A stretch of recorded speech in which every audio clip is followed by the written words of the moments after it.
Europe is absolutely cooked. Let's talk about it. Why does it seem like Europe is so obsessed with its self-destruction? I've been living in Europe for a couple of years now, and for the longest time, I always felt like Europe was the pinnacle of human society. In general, I think European values have done the most to promote overall human flourishing and well-being than most of the world. This is why I live in Poland, by the way. I believe Poland is the best European country at the moment. If you guys are interested in moving here or want to learn more about Poland, feel free to contact me here. Back to the video.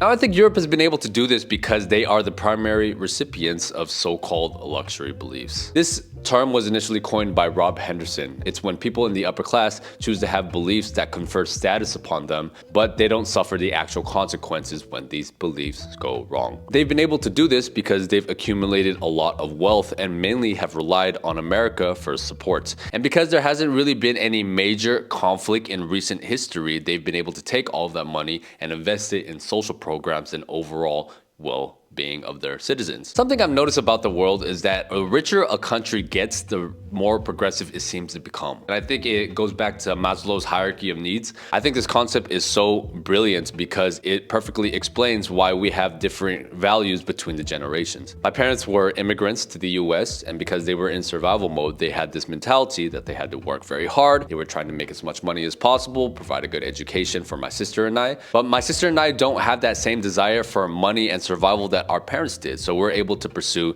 different ideas, different beliefs, different pursuits because our parents afforded us that freedom. And the truth is, being progressive is a privilege of a soft and easy life. After visiting Ukraine, I have this saying that there are no feminists left in Ukraine. Because as soon as the war hit, feminism went out the window and all the men were forced to stay and fight, where all the women are able to leave freely and go to Western European countries or Dubai or Canada. And I saw this firsthand when I was there and speaking to families from Ukraine. Because when your baseline reality is survival, then all of a sudden all of these luxury beliefs disappear. When you've never experienced real hardship or violence, it's very easy to have these idealistic and compassionate viewpoints. But now that a lot of Western European countries are not as safe as they used to be, it's obvious that compassion, even though it sounds good on paper, may not always work. And I think that explains the overwhelming wave of pro-nationalistic, anti-immigrant movements all around the world. So let me talk about one of the big problems in Europe right now: feminization of culture and leadership. It's not that women don't have traits to lead a society, but there's this concept of a wartime leader and a peacetime leader. And I would argue when shit hits the fan and your country is at war, most people will want a man leading their country, not a woman. Men often handle risk differently. They see things a lot more logically. Historically, leaders were generals that themselves personally led their armies into battle. We've evolved from that, sure, but deep down, all of us know that when things get rough, we want a man at the helm. A perfect example of this is, let's say you have two people that broke into your home and are robbing you. When you call the police, do you want women to show up? No, you want man police officers. I'm not even saying feminization of culture is bad.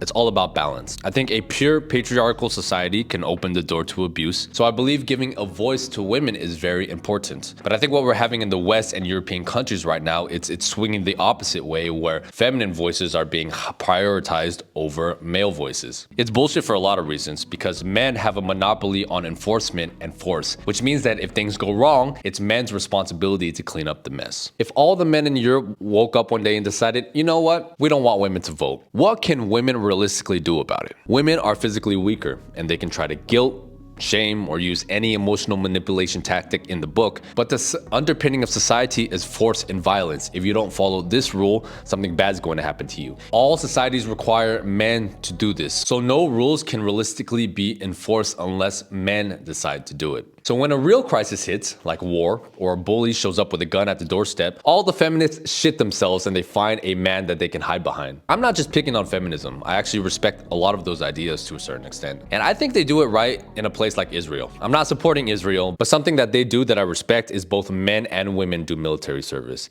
And in this context, I do believe women should have an equal voice. If you want the right to shape society, you should also be willing to defend it. Feminism can only exist because men allow it and defend it. Another uncomfortable simple truth is that women in leadership positions just aren't taken as seriously by the subordinates and on a global scale. I don't know why this is the case, but men find it very difficult to respect women leaders. And a lot of women who have had women bosses in the past say how much of a nightmare it is to work under them as well. And I think from a man's perspective, in the back of our head, we respect competence. And if we see a woman in a leadership position, I think a lot of guys are just wondering, like, did she get there because she deserved it or because she's a woman and they're trying to meet this like criteria? I'm not saying that it's right. I'm just saying that this is how men think. Maybe it goes back to the idea of war and battle. Maybe it's also like the men idea of brotherhood and camaraderie and honor. We play by different rules than women do, for better or for worse. Everybody knows that men and women are treated differently by society. And we both have double standards that work for us and against us, both genders. I'm not saying that it's fair, but the world isn't fair. This is how it works. And if you travel enough, you realize that these male and female dynamics exist in the vast majority, if not all, societies around the world. Something I highly recommend for people in the West, whether you come from Europe or America or Canada, if you want true freedom to move around the world, you should look into getting a second citizenship. There are many pathways to do this through investment, through families, and I highly recommend working with my best friend, Raphael at The Wealthy Expat. This is all he does. His whole entire channel talks about different passports that you can apply for, and having multiple passports gives you the most freedom and leverage to be able to make moves all around the world and live anywhere you want. If you guys are interested in applying for second citizenships, I highly recommend you check out his channel. And if you want to set a consultation with him, I'll leave a link in the pinned comment and the description as well. I think one of the clearest examples of feminization of culture is weaponized compassion. Basically, compassion starts to outweigh logic. You see this in how Europe handles mass immigration and asylum seekers. It's more about appearing like a good and compassionate person rather than understanding the true consequences of these ideologies. So let's try this thought experiment. If you believe that illegal immigration is okay and you want to accept asylum seekers into your country, you should personally host one in your home. It doesn't matter if you have the space for it. It doesn't matter if you have the money for it. You receive no help from the government. If anything were to go wrong with that person, you are responsible for what happens. Put your money where your mouth is if you really believe it. If that becomes a requirement, all of a sudden, all the people who are in support of these policies will suddenly change their tune because now they actually have to face the consequences of their decisions. I think this thought experiment is important because this is representative of a society as a whole. If you import a lot of asylum seekers or a lot of people into your country, usually the country doesn't have the real estate infrastructures to support them. Everything inevitably gets more expensive. Here in Poland, after the Ukraine war, you import 2 million Ukrainians into your country. Of course, rent is going to go up. And over the last 3 or 4 years, rent has almost doubled because of it. When you accept mass migration, they need to eat, they need to sleep somewhere, they need to work, right? They need something to do. And they are eventually going to displace the citizens of that country. That's just how it is. And I think this is the big weakness of Westerners, especially white people. They are too compassionate and nice for their own good. If you look literally anywhere else in the world, Asia, Africa, Latin America, they'll do things that seem racist to us, but they're just protecting their country's values and interests, which I think every country has the right to do. If you grow up in a high trust society like a lot of Europeans do, it's easy to believe that everybody is good. But when you grow up in a low trust society like how most of the world is, you realize that you have to protect your own household and your own interests first. And this is what happens when a society has been safe for so long that they forgot the sacrifices that their grandparents and great-grandparents made for them. They take this safety and the society that they built for granted. Women, on average, are more prone to prioritize compassion and are easily moved by stories of suffering. If you disagree, look at the media women choose to consume over what men choose to consume. Tell me why women love watching like crime thrillers and documentaries about mass murderers.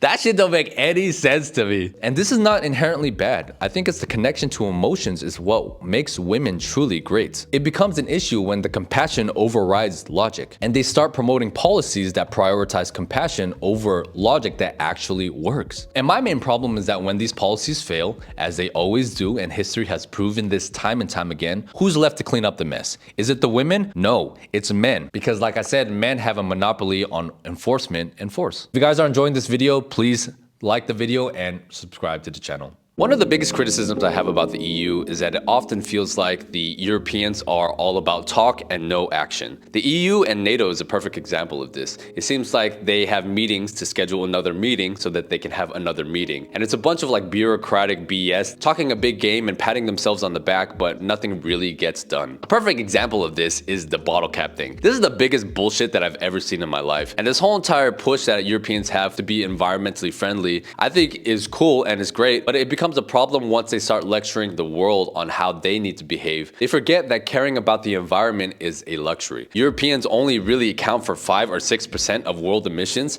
so even if they were to cut their emissions by half, it doesn't really make a big difference on a global scale. That's because there are billions of people that are in poverty right now in China or in India, in Latin America, many places around the world who don't care about the environment because they're just trying to not be poor and survive. If you're trying to survive, you're gonna do whatever it takes to make ends meet. Europeans, maybe they're not as wealthy as Americans in certain extent, but they're definitely not as poor, and the quality of life here is way better than many other places around the world. I've seen this firsthand in places like the Philippines, where my family is from, but also when I spent almost 4 years in Colombia. I saw what it was like when people live in a low trust society and you can't rely on the government for anything. It definitely changes the mindset of people. And yes, people care about the environment. That becomes a way lower priority when people are just trying to survive, make ends meet, protect their family, and not get robbed on the street. Growing up in a high trust society with a stable household and social benefits is such a huge privilege. So when Europeans lecture the world about how they need to act, they don't understand how out of touch they sound to the rest of the world. I think Europe is ultimately suffering from a cowardice problem. The Ukraine war exposes something deeper in Europe, a habit of pushing moral posturing without any action to back it up. When Russia attacked, Europe rushed to take a moral stance, freezing Russian assets, issuing strong statements, and publicly supporting Ukraine. But when it came to showing actual courage and backbone, they refused to put Russia at the negotiating table and act surprised when peace didn't magically appear. It's like the bully shows up at your doorstep with a gun. You go and meet in private with your friends, and you come out and you said, "All right, we decided you need to go home." It's ridiculous. It's almost comical. The bully with the gun is just gonna look at you, laugh, and shoot you. And this is the main negative point of this moral posturing, because it needs to be backed up by force and violence. The uncomfortable truth is Europe's whole moral stance is based on US backing. If Trump tomorrow decided, like, you know what? Europe. And he's actually kind of already talking about it now. If he decided we're just gonna pull out of NATO completely and Russia were to attack Europe, do you think Europe would be able to defend itself? Europe talks like it's a superpower but doesn't have the actual force to back it up. And this is very important. Like, I don't really agree with the whole US military complex, but I think because US's military is so strong, it's why America has been able to bully their way through things all over the world. At the end of the day, force and violence talks. Out of all of the world leaders, Trump was the only one who even attempted to talk to Russia about achieving peace. And every time he tried, Europe mocked him or called him a Russian asset. I feel like they've made a lot more progress in the last year since he's been president than the last 3 years since the war started. Well, technically the war actually started in 2014, but it really just ramped up over the last few years. I'm not saying I agree with everything Trump is doing, but at least he attempted dialogue, which is way more than I can say for Europe when all they've done is moral posturing, try to negotiate without Russia at the table, and just expect the peace to fix itself. I have a lot of friends from Ukraine. And the most important thing to me is not moral posturing or anything, is how do you end the war as soon as possible. And people are complaining that it means that Ukraine has to surrender, but that's kind of the sad truth of the situation, because how else is peace going to be achieved? Europe has been posturing for the last 3 years. Oh, we need to support Ukraine, don't surrender, but there hasn't really been any progress made, and there's just more and more bloodshed and people dying. Ukrainians are the ones that are dying on the front line, and sometimes it kind of feels like Europeans want the war to continue to go on so they can continue to posture about how they love and support Ukraine. I don't understand why Westerners think that the way to peace is that Russia is just gonna back out and be like, oh, I'm sorry, we did stuff wrong, you can have all the land back. And people are saying, yes, I stand with Ukraine. Let's be honest, do you think Ukraine can really win this war? No. So that's why when Trump went to meet with Russia and didn't invite Europe to the table, it kind of made sense to me, because I'm like, what real leverage does Europe actually have? What are they going to add to the table? and if not, just get in the way of actual peace. So you have a situation where the host culture is not having kids, whereas all of these new people are. Do you think that once all of these new cultures become the majority, they're going to listen to what the minority has to say? When in history has that ever been true? Over time, this shifts the balance of who's controlling and shaping society, especially when you're voting people into office. In the UK is a perfect example of this. If the British people are in a minority and all these people coming from Muslim countries are in the majority, what incentive do people have to vote for British values? Aren't people just gonna vote for people that look like them, share the same religion, share the same values as them? And then once those people are in the majority, they're gonna have all of the power. This is eventually what's going to happen. It's almost like Europeans are obsessed with not having kids because they see them as a burden for some reason, which is one of the craziest ideas that I think Westerners have. And this is one of the most self-destructive luxury beliefs out there. It's easy to advocate for open borders or extreme compassion when you personally don't bear the cost. But as soon as you start getting affected, such as inflation, higher rent prices, lack of job opportunities, then people start to rethink their ideals. There's a very big difference between legal immigration and illegal immigration. And it feels so obvious to say this. In the media nowadays, they always tend to lump the two together. And if you're against illegal immigration, that means you're anti-immigrant and you're a bad person. When you bring in large amounts of people from low trust societies or societies that have completely different values than yours, integration doesn't happen automatically. Sweden is a perfect example of this. Even in America, I know so many people that migrated to America after 20 years and can still barely speak English. That to me is unacceptable. I understand that in many countries, doing things the legal way is annoying and very tedious and often can take a lot of years. And I think this is the main problem. I think if the bureaucracy around legal immigration is so difficult and illegal immigration is almost incentivized and a lot easier to do, what do you think people are going to do? But here's the main problem. When people immigrate legally, they usually work very hard to do things the right way. So they'll fall in line. It usually takes a lot of money, months of waiting and headache just trying to figure things out. But if you do things the legal way and you finally achieved it, because you worked hard to get it, you're going to value it a lot more, and you're not going to do things that put your status in jeopardy because you worked so hard to obtain it. Whereas people who came in illegally, or asylum seekers, because they were just given citizenship or given the right to stay here, and a lot of times they broke the law in order to come into the country, what incentive do they have to integrate? What incentive do they have to behave like good citizens and not commit crimes? If you didn't follow the rules in the first place, what makes you think that they're gonna follow the rules when they arrive? Just because you asked them to, nicely? They don't really have anything to lose, and they didn't work hard to get here in the first place, so they don't value it. Now I want to talk about something that I think is a bit wild. The increasing pro-communist sentiments that I've seen in the West in general, and this is not just in Europe, but also in the US. In New York, they recently elected Mandani, who is an open socialist and spouting Marxist ideas. It's so funny to me that the people who seem to promote communism the most have never lived under it themselves. That's why I like Poland a lot too, is because they recently experienced communism not too long ago, like 30, 40 years ago.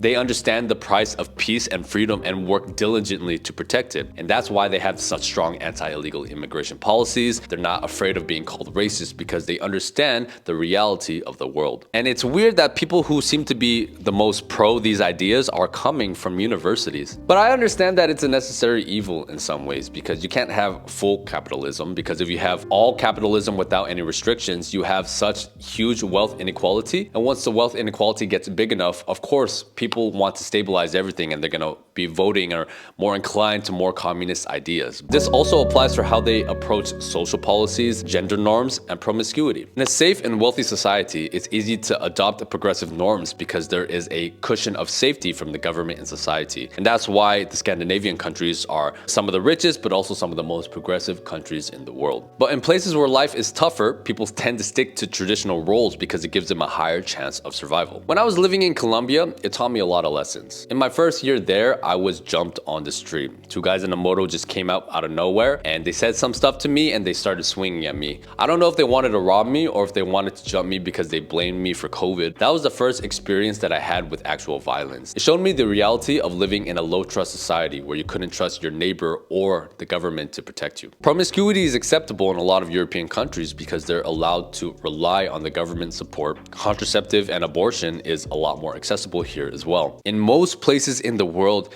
That does not exist. So as a woman, if you get pregnant by the wrong man, it has terrible consequences. Colombia was a perfect example of this. So imagine in order to buy a pack of 3 condoms, it costs $15 and your average wage was $5 an hour. This is how it is in Colombia, where they make barely $1.50 an hour, if that, and everything is expensive for them. Plus, abortion is illegal. If they get pregnant by the wrong man, they have terrible consequences. And this is shown in their society. Colombia has some of the biggest rates of single motherhood in the world at 85%. So this is a perfect example of when Western ideas infect the rest of the world. When your baseline is trying to survive and your government won't help you, all of a sudden the consequences of these actions become a lot more grave. And I think Westerners don't understand that when they're pushing these ideals. Coming from America, I remember growing up in the 90s and the 2000s. America wasn't the most safe place in the world, but it was definitely a lot safer back then than it was now. And I think that's because we had a more shared sense of what it meant to be American. I saw how quickly America was able to devolve from a high trust society to a low trust society. It can happen in the span of 10 years. You can see the same thing happening in France, same thing happening in Belgium, in the UK, and many Western European countries. And a lot of people like to focus on race and ethnicity because it's like the most apparent difference that we have between each other. I don't think that's always the case, because in Colombia, you can get robbed by a light-skinned person and a dark-skinned person. So over there, they don't really see race the same way that we do in the West. The issue is living in a low-trust society where you can't trust your neighbor. And if you have all these different people coming from different parts of the world and you can't connect with your neighbor because you guys have totally different values, you can't even speak the same language, it makes it almost impossible to build a stable, high trust society. Because the foundation of this, in a lot of countries, ethnically homogenous societies that hold the same values. It's extremely difficult to build a high trust society, but it's so easy to turn it into a low trust society. This is the cost of peace and freedom. Poland, compared to many countries around the world, knows that, which is another reason why I like living here. They understand the price of safety, and that's why they're so anti-illegal immigration. They know the importance of maintaining your society. Look at the UK. The most common baby name in the UK is Mohammed. This is not about demonizing Islam or Arabic cultures, but it's about acknowledging that they have their own rules, their own value system, their own religion, that in many ways are totally counter to Western ideals. Even Islamic leaders in the richer Arab countries talk about this. There will come a day that we will see far more radical extremists and terrorists coming out of Europe because of lack of decision-making, trying to be politically correct, assuming that they know the Middle East and they know Islam and they know the others far better than we do. I'm sorry, but that's pure ignorance. Meanwhile, Europe likes to act like they're above all of these realities because just compassion alone is good enough to make everyone assimilate. I love living in Europe, and this is why I chose Poland, because I feel like Poland is still connected to reality in a lot of ways. They share a lot of these European values from the West, but because they had a lot of conflict relatively recently, they're still grounded in reality. They have a lot of similar values to East Asians, which is why a lot of East Asian people are able to seamlessly integrate into this culture. A lot of us also learn the language. And because Ukraine borders Poland, Poland is hyper aware of war and the consequences of war. I think that Poland is the best European country in many ways because it has one of the strongest rising economies and it still maintains its safety and cleanliness. If you are Western European or American or Canadian and you're thinking about immigrating to Poland, I can help you with that. You can contact me here or schedule an intro consultation with me here. I'll leave a link in the description and the bio below. So what do you guys think? Do you think Europe is completely doomed? Do you think there's still hope left? I love the Central European and Eastern European countries. I think they have the best of both worlds. I think these places are not totally lost. And this is why I believe that Poland is one of the best places, if not the best place to live in Europe. Remember, if you guys are thinking about moving to Poland, set up a consultation with me. Otherwise, thank you guys for watching, and I will catch you on the next one.